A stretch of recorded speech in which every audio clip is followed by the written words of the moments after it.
Hey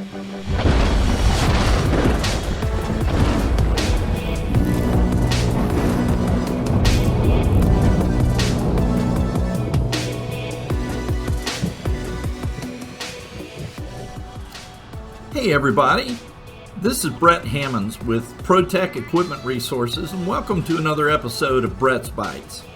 A lot of today's electrical test equipment is designed around being computer-driven using a manufacturer's specific application software.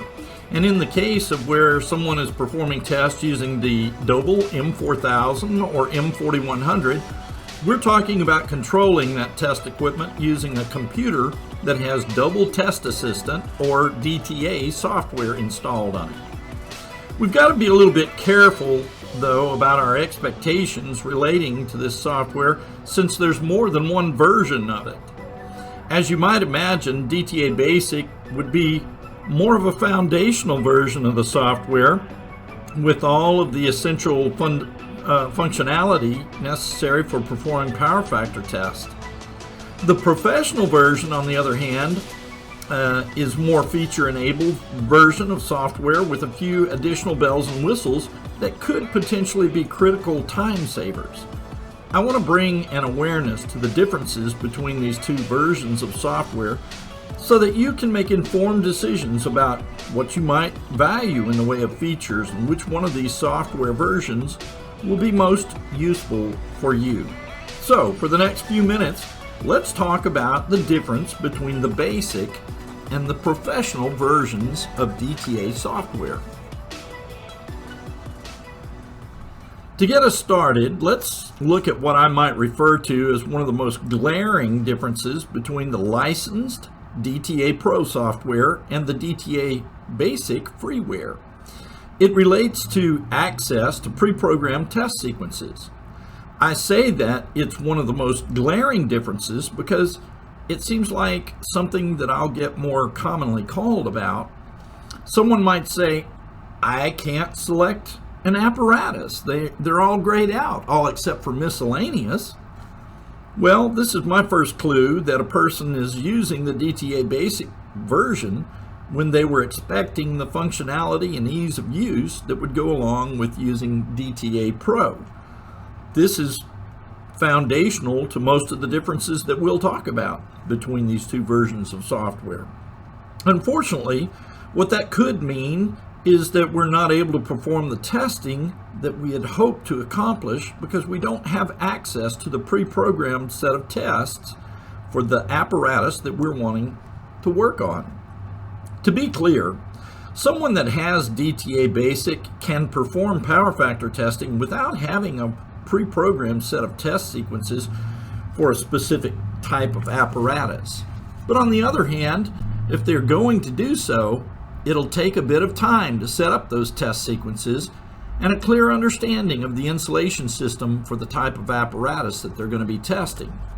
So the first difference between the two versions of DTA software relates to having pre-programmed test plans for the type of apparatus that they're wanting to test in the DTA Pro version of the software, as opposed to having to take the time to build those tests in the DTA Basic version of the software. I went ahead and took some screenshots from each of the software versions so that everyone could see the apparatus selection screen. This might even be something that looks familiar to some of you. You may have been setting up to perform a test, perform some power factor testing, and you wondered, why can't I see anything except for miscellaneous in the apparatus selection screen? Everything else is grayed out.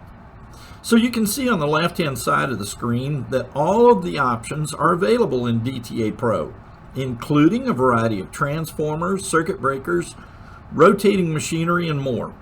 Miscellaneous is a generic selection and the only accessible selection in the DTA Basic apparatus selection that you see on the right-hand side of the screen. Why might that be important to some folks? Well, let's take a look at it. To further illustrate the impact of apparatus selection, I wanted to show the results of selecting a specific type of apparatus. In this case, it's a two-winding transformer, and it's shown at the top of the screen as opposed to selecting the generic miscellaneous apparatus in DTA Basic, and that's shown at the bottom of the screen. In DTA Pro, you can see that there are 6 standard predefined tests associated with a two-winding transformer. Those appear on lines 1 through 3 and 5 through 7. And then there are also a couple of additional lines, lines 4 and 8, and those are for calculating values that are used in validating the other test results. So these calculated values are generated automatically by the DTA Pro software. In DTA Basic, you do have the capability of manually generating those same tests as we'd mentioned before, but instead you're not able to select a specific type of apparatus for these tests, and they're not automatically generated for you. And unfortunately, it'll take a little additional time and a pretty clear understanding of the equipment's architecture in order to manually generate these tests. When I talk about the equipment architecture, I'm talking about knowing how to isolate the individual components of the insulating system, something that is already done for you if you're using the DTA Pro software. Another difference between the DTA Pro and the DTA Basic is that when you make a specific apparatus selection, the software provides assistance in knowing how to make test connections for that test that you're wanting to perform. Since there are no options regarding the apparatus selection in the basic version of the software, there's also no specific guidance on how to make connections to the test equipment for the test that's being performed. It requires a bit more of an in-depth understanding of what's being tested and how to isolate the different components of the insulating system that you're working on. Another difference that you will find between the basic and the pro versions of DTA, Doble Test Assistant software, is that the pro version offers what the manufacturer refers to as FRANK. It's an acronym for First Response Analytics Knowledgebase.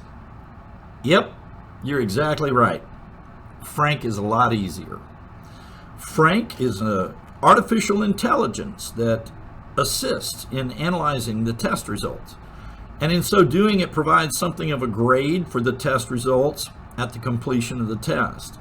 The kind of information provided through FRANK is based on industry standards, many years of empirical data, and scientific evidences, as well as historical trending, and perhaps a number of other programmed parameters. It will also provide recommendations and explanations on what might be the cause for unexpected or deteriorated test results. It may even go as far as to offer suggestions relating to further investigation and the next steps. The bottom line is that FRANK isn't an enabled feature of DTA Basic and can only be accessed through DTA Pro software. In summary, product clarifications of this sort help both Protec and our customers to have a better understanding of requirements and expectations as it relates to the equipment. We're wanting to know what we can do to better serve you. I hope that this short video has been helpful when it comes to knowing the specific software requirements and expectations as it relates to the use of the Doble M4000 or M4100. Do you need DTA Pro, or are you good with DTA Basic? As we noted, DTA Basic has the foundational features and components needed to access most of the capabilities of the M4000 power factor test set. However, it doesn't provide many automated features and intelligence associated with the more feature-enabled DTA Pro version of the software. With regard to the DTA Pro, it offers some flexibility in apparatus selection, pre-programmed test sequences that are associated with those apparatus that you're able to select from, and also instructions on how to connect up leads for the test that you're performing. It does offer Frank, which is an artificial intelligence to help in evaluating test results, as well as providing some recommendations and explanations, and possibly even more. It's not been my intent to point out every difference between these two versions of software, but to highlight some of the more glaring and impactful differences that could affect your time and ability to test. I'm Brett Hammonds, and this has been another episode of Brett's Bites.